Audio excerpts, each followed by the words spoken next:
everybody, welcome back. If you're new here, hi, I'm Mercury, and today I have to pack. I know, it feels like I just got back from Paris and I'm on the move again.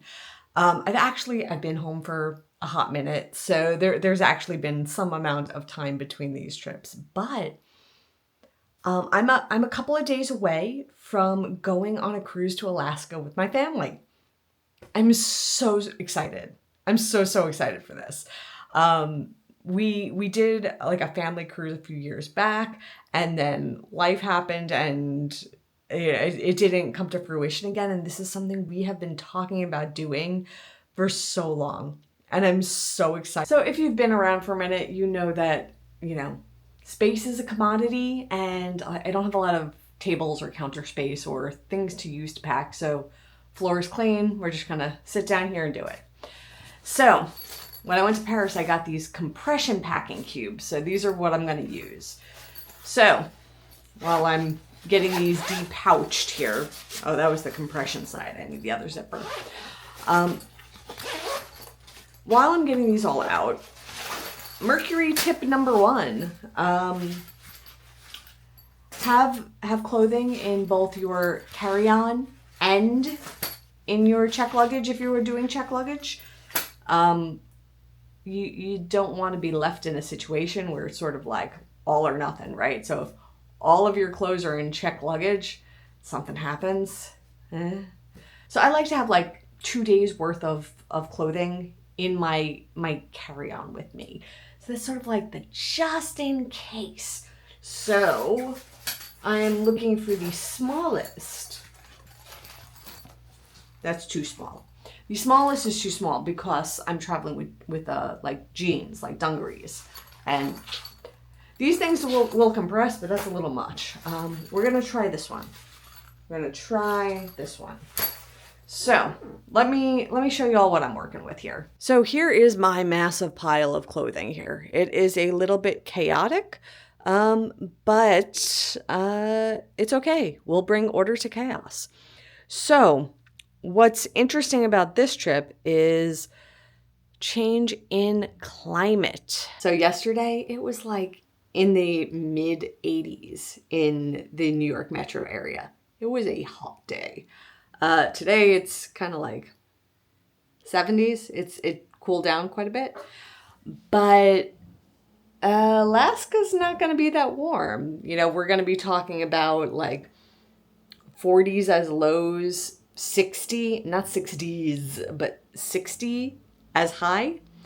So that means I need clothes that are appropriate for flying and comfort. And I need that span of temperature because, for example, I don't know how to refer to it as like a stop, but one of the things is the ship goes through Dawes Glacier and like that area. So it's like, and I say it's not a stop, and because the boat's not stopping, but it's sailing around the glacial area. I need to be comfy to see the glacier, right? I don't want to be chattering and shivering. So I need warm layers.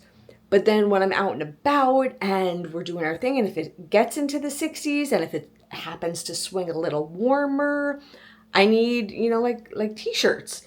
That it's wild to travel across climates.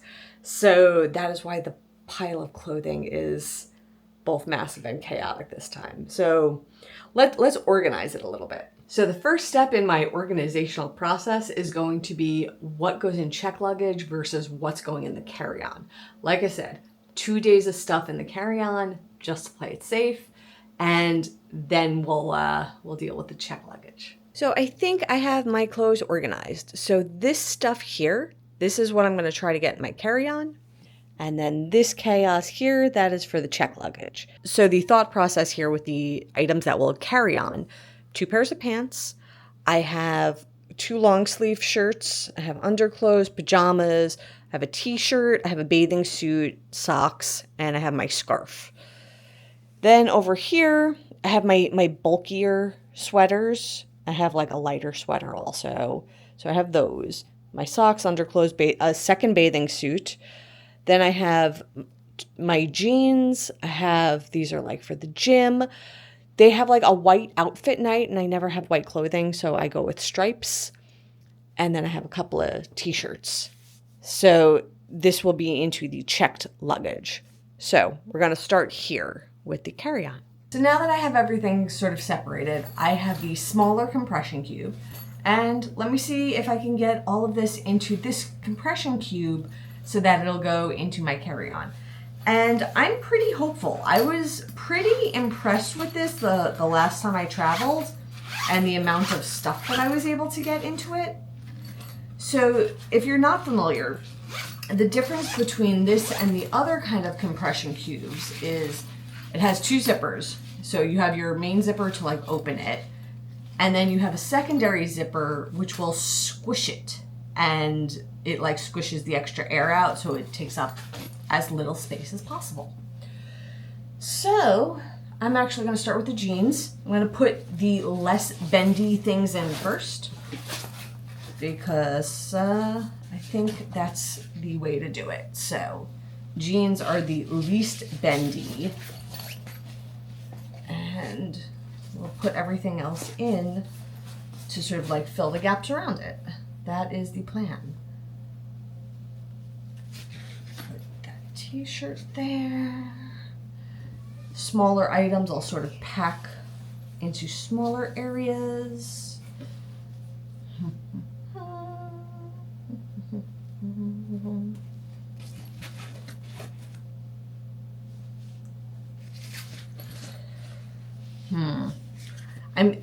It's gonna fit, I just don't know how well it's gonna compress, is sort of where I'm at.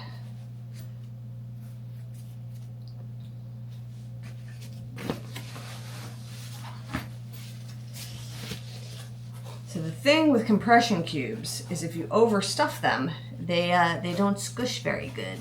They don't squish very good. So you have to find the sweet spot of not filling them too much, but getting enough stuff in them that it's worthwhile for them to squish. So, we shall see. We shall see.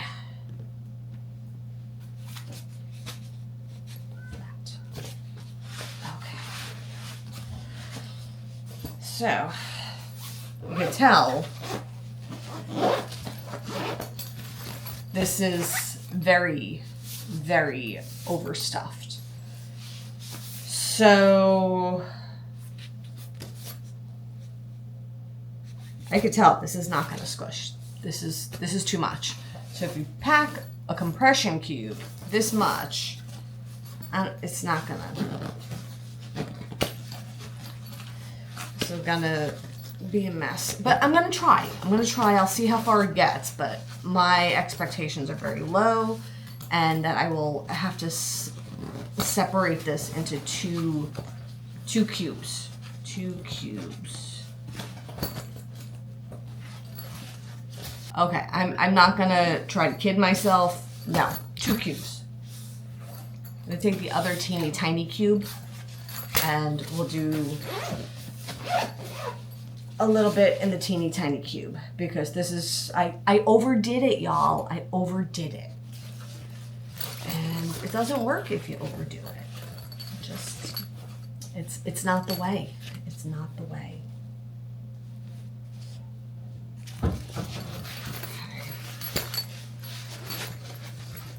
Okay, this might work. This might be a good balance. So let's give this a try.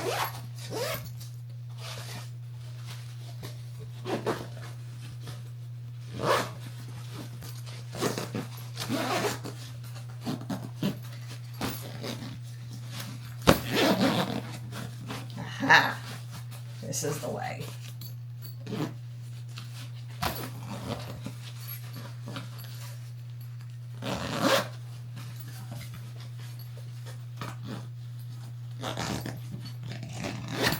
Okay, so that's 1 cube. So again, if I wasn't trying to get the compression feature to work, it would have fit in an uncompressed cube, but with the compression, I had to split it into 2 cubes. So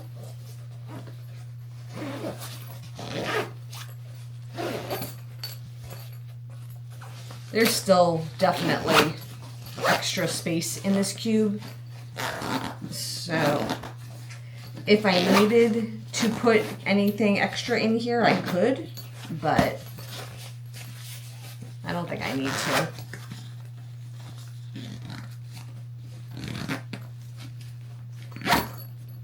There we go.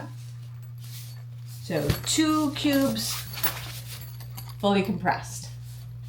So now that we got that, onto the stuff for the check bag. So this one is the medium size. It's the bigger,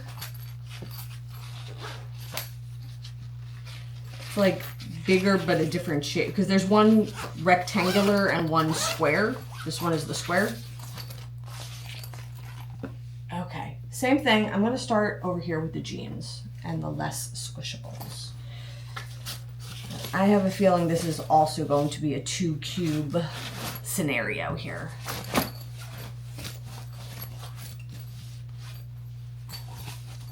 Yeah, with these, this is a 2 cube scenario. Okay, then you unfolding. Does this happen to anybody else? Like you have a folded article of clothing and you go to pick it up and it just like unfolds itself? Why does that happen? I mean, I know why it happens, but you know, y'all know. Y'all know.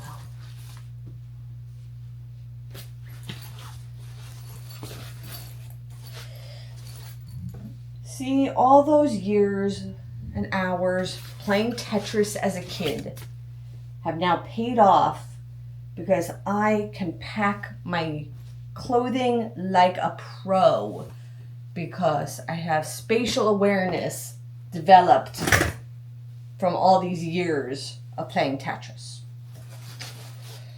That's my theory. I'm going with it. It's like hashtag 80s kid.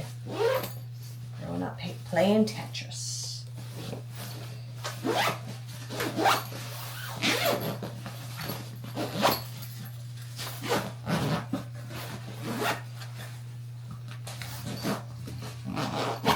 Okay, this one's zipped down easy. This one is the one with the bulky sweaters in it. So that has all those bulky sweaters. Now this one is the one with jeans. So let's see how this one zips down.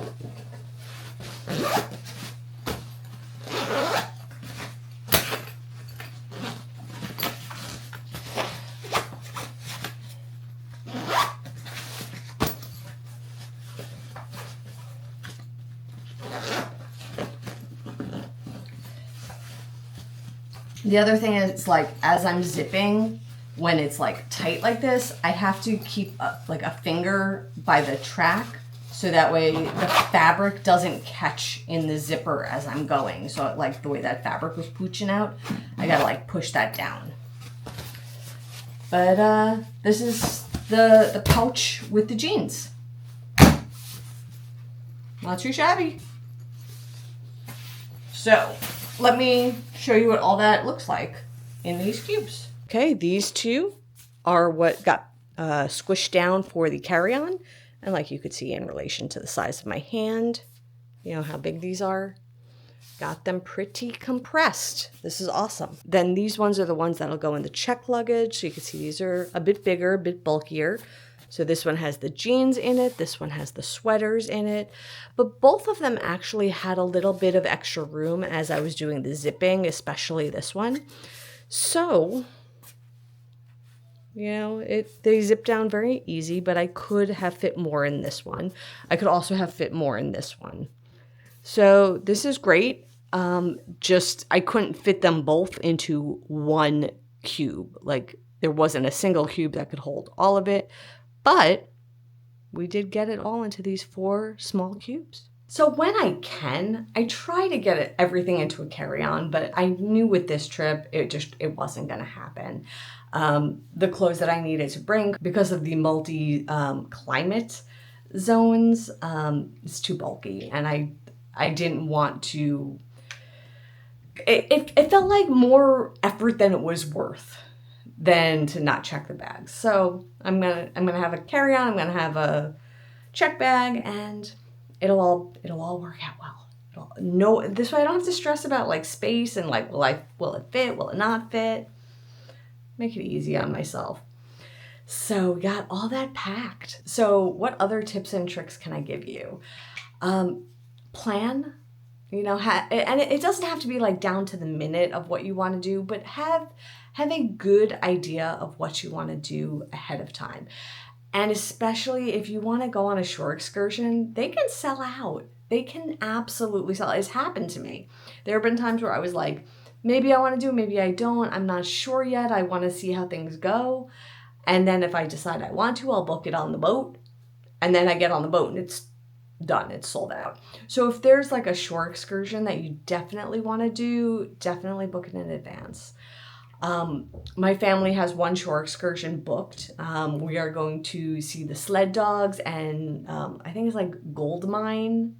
So we're gonna see puppies. We did it for the puppies. The gold was like an extra bonus the way we looked at it, but we wanted to go see the puppies. We want to see huskies. Huskies are super special to my family. When I was a kid, we had a husky. This dog did not like me. The dog came first. I was born after the dog is what I mean. And our family dog, was unprepared for having a sibling. It was unprepared for having a human sibling. It went from being the only child to having a human sister, and it didn't like that. The dog did not like that. But still lovable. It was still the first dog that I knew, so huskies have a warm place in my heart and in my family's heart because they're so cute. They're so cute. And they howl. Huskies howl. I'm sorry. I'm going off. I'm sorry. I started thinking about doggies. But that's why we're going. That's why we're doing that shore excursion. So for the other stops, I did a little research for the family and I got a few different options for places that we can go and explore on our own without having to take a tour. So we'll sort of take it day by day and see how things go and what we want to do on the other stops. There are some stops that are a little weird. Like I think the day that we go to Vancouver, we don't arrive until like 5:00 in the evening. So I'm not quite sure what's going to be open aside from restaurants. So I'm not sure if on the Vancouver stop there's going to be a lot. But let me tell you what stops we're doing. I don't remember the order that these are happening in, but in no particular order, as they say. We're flying to Seattle, and we get on the ship in Seattle. Then we head north, and okay, Mercury tip number 2, and this is an important one. Fly the day before. Fly the day before. If you try to fly the same day as your cruise, you are gambling. There is no bigger risk than that. All it takes is one delay. All it takes is one thunderstorm, one bit of bad weather, one little thing, and the boat stops for no one. It will sail if you don't make it there. So fly the day before. If you're not leaving from a port that you can drive to and you have to fly in, please, the day before. The day before. For peace of mind, less stress. It's a vacation and you don't want the boat to sail without you. So that if I had one tip for sailing, it's that. So back to where are we going? We're leaving from Seattle. So, and if I mispronounce any of these names, I am terribly sorry. I've only seen them written down, and so I'm going kind of phonetically. But we're going to Sitka, Skagway, Juneau, and Victoria, British Columbia. I think that's it. I think those are the stops. Oh, and Dawes Glacier and Endicott Arm. I think that's how it's pronounced or what it's called. But those are the areas that we are going to. So I'm excited. I am super excited. This is going to be gorgeous. This is going to be one of the most scenic and stunning landscapes that I've ever seen in my life. At least that's the expectation. The bar has been set high. But yeah, so I'm just about ready. Just about ready. But it's still a little soon. Still a little soon. So I guess with that, I'm done for the day. I'll pack up the rest of the stuff as we get closer, and y'all are coming with me to Alaska. And until then, stay inspired by everyone. Take care.